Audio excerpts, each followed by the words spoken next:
தேவனென்று அறிந்து கொள்ளுங்கள். ஜாதிகளுக்குள்ளே உயர்ந்திருப்பே, பூமியிலே உயர்ந்திருப்பே.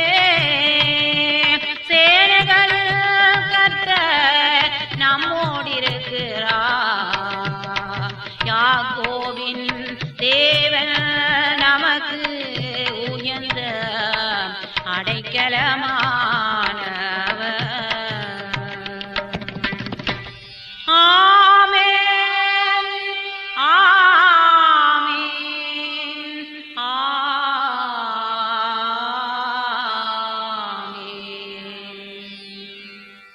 கர்த்தருக்குள் அன்பானவர்களே, அனுதினமும் கிறிஸ்துவுடன் தியான வேலைக்கு உங்களை அன்புடன் அழைக்கிறோம். இன்றைய தியானத்திற்கான வேத வாசிப்பு ஆதியாகமம் 13ஆம் அதிகாரம் வசனங்கள் 1 முதல் 11 வரை. தியானத்திற்கான தலைப்பு தாழ்மை எனது முதலடி. சண்டையின் ஆரம்பம் மதகை திறந்து விடுகிறது போல் இருக்கும். ஆதலால் விவாதம் எழும்பும் முன் அதை விட்டுவிடு. நீதிமொழிகள் 17:14. பசியினால் அலைந்த 2 குரங்குகள் ஒரு அப்பத்துண்டை கண்டன. அதை யார் முதலில் சாப்பிடுவது என்று இரண்டும் சண்டை போட்டன. இறுதியில் அப்பத்தை சாப்பிடாமல் சண்டை போட்டே இறந்துவிட்டன. இன்று நாட்டிலும் சபையிலும் குடும்பங்களிலும் பிரச்சனைகள் எழும்புவதற்கும் அவை தீர்க்கப்பட முடியாதபடி தொடருவதற்கும் தாழ்ந்து போவதற்கு எவருக்குமே மனமில்லை என்பதே காரணமாகும். விட்டு கொடுக்க முடியாதபடி அவர்களுக்குள் ஆணவம் குடிகொள்கிறது. யார் விட்டு கொடுப்பது? யார் முதலில் பேசுவது? யார் முதலடி எடுத்து வைப்பது? இவ்வாறு எதற்கெடுத்தாலும் பெரியதொரு போராட்டமே. ஆபிரகாம் வயதில் மூத்தவர். அவர்தான் லோத்துவை தன்னோடு கூட அழைத்து வந்தவர். அப்படி இருந்தும் வந்த பிரச்சனையை வளரவிடாமல் அதை தீர்க்கும் பொருட்டு முதற் தெரிவினைத்தான் எடுக்காமல் லோத்துவுக்கு அந்த வாய்ப்பை கொடுத்தார். இது ஆபிரகாம் எடுத்து வைத்த தாழ்மையின் முதலடி. அந்த இடத்திலே அவர் நிலத்தை, சொத்தை, செழிப்பை பார்க்கவில்லை. மாறாக தன்னை அழைத்த தேவனையே நோக்கி பார்த்தார். தனக்கு ஆஸ்தியையும் செல்வத்தையும் தருகின்ற ஆசிர்வாதத்தின் தேவனையே நோக்கி பார்த்ததால் அவரால் லகுவாக விட்டு கொடுக்க முடிந்தது. அவர் லோத்துவுக்கு முதலிடத்தை விட்டு கொடுத்து கர்த்தர் அழைத்த பாதையை நோக்கி தொடர்ந்து பயணித்தார்.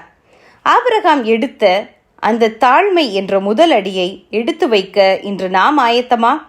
இன்று நமக்குள் இருக்கும் பெருமையும் ஆணவமும் நான் பெரியவன் என்ற உயர்வான எண்ணமும் தான் பல பிரச்சனைகளுக்கு அடித்தளமாக உள்ளது. இதை நாம் உணருவதில்லை.